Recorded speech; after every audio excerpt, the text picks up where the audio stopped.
Welcome to our daily Bible devotions. We are still on a series discussing whether we can trust the Bible or not. And whenever we're dealing with any question, we always want the truth, right? What is the truth? I mean, that question is pretty simple. It should be straightforward. No, if I ask, are you telling the truth? That is a straightforward question. And it's not complicated to answer. The answer is either just yes or no. It's either you're telling the truth or you're telling a lie. You ask me a question, I answer. It's either I'm telling the truth or I'm telling a lie. But, the question, are you telling the truth or what is the truth? It becomes a little bit more complicated when it comes to the Bible because people tend to bring in more criteria to the table, and those criteria complicates things. Let me explain. Others argue that the Bible, because this is an old book, because this does not meet the modern criteria or standard of scientific precision, they argue that this is already false. We can't just use all the standards of science, and apply that as a standard for judging this book. It's like judging the quality of an English book, a novel, a Shakespeare book, using a math book or a science book. That's just wrong. So we have to use the proper standards in measuring, evaluating, or judging something. The same is true for the Bible. And many people, they just use the wrong standards. Some examples of that are like this. Okay, they say that the truth in the Bible has been distorted because whenever the size of a crowd or the size of an army is mentioned here, they are estimated in round numbers. Is that really wrong?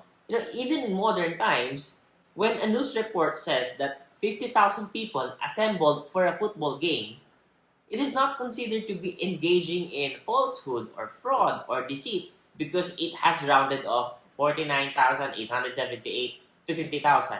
I mean, rounding off numbers is not bad, even in modern standard. But when people judge the Bible, they tend to be very strict and then, hey, the Bible has to be accurate. It's using round numbers, so they should be wrong.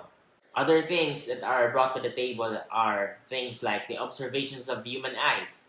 For example, some people accuse the Bible of having errors in describing planetary motions because they want to impose a foreign perspective and criterion on the scriptures. We use the modern standard of science to judge how they perceive reality during that time. I mean, even in the present time, no one is offended when a meteorologist speaks of sunrises and sunsets. When scientists try to judge the Bible, they say that this is being inaccurate because the Bible is suggesting that the sun is revolving around the earth. But what if these authors are just describing what they are seeing? In the same way that whenever we describe sunrise and sunset, we're not saying that the earth is the center of the solar system. We're just saying that according to our observations, by this time, the sun will rise from the east, and around this time, the sun will set on the west. It's a deep topic when it comes to truth, and there's so much more to say. This short video is definitely not enough. Now, rather than explain all of them, I would rather testify to it. One student of mine said this about me a couple of years ago. You know who you are. That student said, it's difficult to convince you, referring to me. And she's right. It's difficult to convince me because I am that kind of person. I'm a person who's very loyal to the truth. It's not that I'm skeptical over everything. I just want the truth. Okay, if you're saying something, I need you to prove that to me so that I would believe you. I'm a very reasonable person, and if you can convince me, then all right, I will believe you. But if you say things that are difficult to believe, it's natural for me to ask why you said those things. And I expect no less from other people. if I'm saying some things, I will expect people to ask me. I will expect people to scrutinize me because I'm all about the truth. The things that I'm saying, I believe they're truthful. And what others say to me, I expect them to be truthful as well. So I just use the normal examination of truthfulness. And since I'm that kind of person, I I used to be very, very skeptical of this book. I never liked opening this book before.